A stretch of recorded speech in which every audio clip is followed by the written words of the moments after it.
2020 has been a tough year for the Lebanese.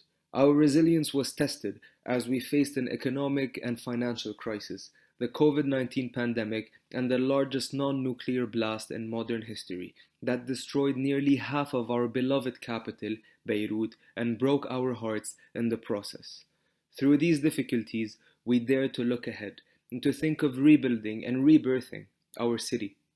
My colleagues in the Environmental Health Program at AUB, Mark, Ryan, Kareem, Omar, and myself, Salim, will present to you our poster entitled Rebuilding Beirut After the Blast, the Rebirth of the Phoenix, where we outline how we envision the rise of our city after the storm settles. Firstly, it is important to adopt an integrated, multidisciplinary, and multisectoral approach in the rebuilding.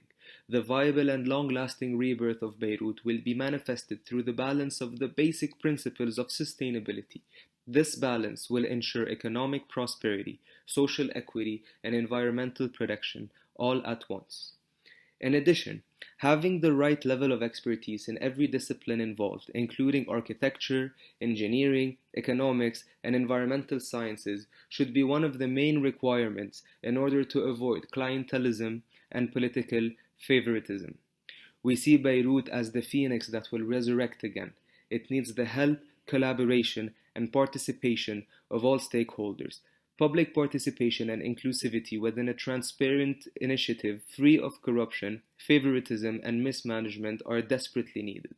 My colleague Mark will now delve into the first pillar of sustainability, the social aspect, and how it should pan out during the rebuilding process. Thank you, Salim. The Beirut explosion exacerbated pre-existing vulnerabilities and elevated needs among the poor, vulnerable, and middle class. Our social fabric is now in danger of collapse amid rising poverty, hyperinflation, neglect of cultural heritage, and an inadequate national social protection system. The architectural heritage that has distinguished Beirut's urban distinct identity had also sustained heavy damage in the blast. Preliminary damage assessments issued by UNESCO and the Ministry of Culture recorded 640 historical buildings damaged, 60 of which are at risk of collapse. The neighborhoods suffering the greatest damage were Jemaisi and Marmkhail, near downtown Beirut, due to their close proximity to the blast. Both Jemaisi and Marmkhail are famous for their old historical buildings, vibrant artistic and cultural localities. The social pillar focuses on critical actions that prevent the deterioration of people's well-being, address marginalization, and protect culture across three main avenues: social protection, social inclusion, and cultural preservation. Measures to promote the well-being of individuals in the protection sector include scaling up social assistance interventions and the provision of social welfare services with a focus on economically vulnerable individuals. A multi-stakeholder platform should also be established to promote coordination, cohesion, and collaboration across various actors. At the level of social inclusion, marginalization can be addressed by establishing capacity-building initiatives in collaboration with local civil society organizations that serve the needs of marginalized groups and provide flexible grants to fund these initiatives. Concerning culture, it can be protected by carrying out immediate conservation measures to avoid loss of heritage assets. Also assisting culture producers and community-led initiatives by providing grants to restart cultural activities, including the rehabilitation of galleries, workshops, theaters, and other cultural spaces. Social justice is key to ensure an equitable distribution of goods and access to services. Sustainable growth necessitates attention to universal health coverage, food security, and equitable access to education and the job market. Now my colleague Ryan will discuss the economic aspects of the project. Thank you, Mark. Not just Beirut, but Lebanon as a whole has been facing an economic crisis which deteriorated by the Beirut blast. People lost their homes, belongings, life savings, businesses, and jobs.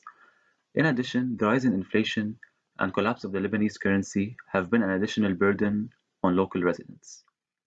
The Beirut blast has had major consequences, as data shows that revenues lost by sectors excluding indirect economic impacts amounted to $920 million just within a 4.1 kilometer radius of the explosion. Hence, in order to rejuvenate the Lebanese economy, It is important to reopen old local shops and businesses affected by the blast and support opening new ones, which will create job opportunities that Lebanon is in urgent need of. Another important step is to revitalize the Lebanese tourism, nightlife, and culinary scene, since Beirut is considered an international touristic destination, which will help generate much needed income in the country.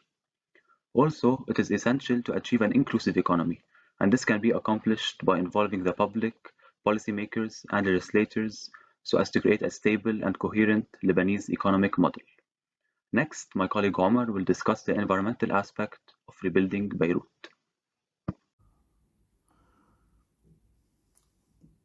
Alright, thank you, Ryan. Environmentally speaking, Lebanon is far from perfect and needs the biggest push in this area. Firstly, Beirut's environment was already heavily neglected, suffering from mountains of trash, unhealthy air, and bad water quality. Secondly, the solid waste management sector has been in crisis since 2015 and was far from accommodating from the 800,000 tons of solid waste generated from the blast. Lastly, the blast generated dust and chemicals into the air, which led to worse air quality. Nitrates were also leached into the water around the port, which can lead to eutrophication. Now, here are some protocols that can be implemented which may lay foundations for Lebanon to prosper environmentally. Implement more effective solid waste practices, starting with the sort by source protocol, and this may eventually snowball into the citizens reducing their own footprint and eventually composting. Investing in renewable sources of energy such as solar and wind power, and replacing those old diesel generators which were one of the main sources of air pollution in Lebanon. Funding sustainable public transportation, and replacing old diesel engines. And lastly, creating green public spaces. The green public spaces may in turn promote a social entity within the community. That's it from me. Karim will now be discussing the way forward. Thank you.